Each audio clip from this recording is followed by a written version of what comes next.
এই যে কত প্রতীক্ষার পর বন্ধুদের সাথে অবশেষে এসে পৌঁছেছে। আর এই যে এখানে আমাদের টেবিলটা রেডি হয়ে গেছে, আর এখানে চলছে ফটো সেকশন। সবাই ফটো তুলতে ব্যস্ত আর আমরা পোজ দিতে। ভালোই লাগছিল বেশ।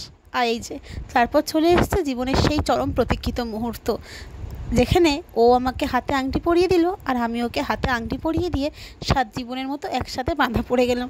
অনেকেই বলবে এটা আমাদের রিচুয়ালস নয়, তবু আজকাল সবাই করে, আমিও করলাম, আমার বেশ ভালো লেগেছে। আর তারপর ও এখানে হাঁটু গেড়ে বসে আমাকে প্রপোজ করছিল। আর এই যে এখানে হচ্ছে মালা বদল।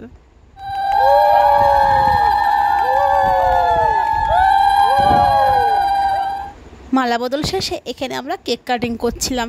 আমার দিদির ছেলে উঠে টেবিলের ওপর দাঁড়িয়েছিল আমাদের পাশে। আসলে অনেক লম্বা মানুষ তো, নিচ থেকে দেখতে পাচ্ছিল না ভালো করে। এই যে তারপর এখানে ও আমাকে কেক খাইয়ে দিল, আমিও ওকে খাইয়ে দিলাম। এইভাবে দিনটা কাটলো। ভিডিওটা কেমন লাগলো জানি।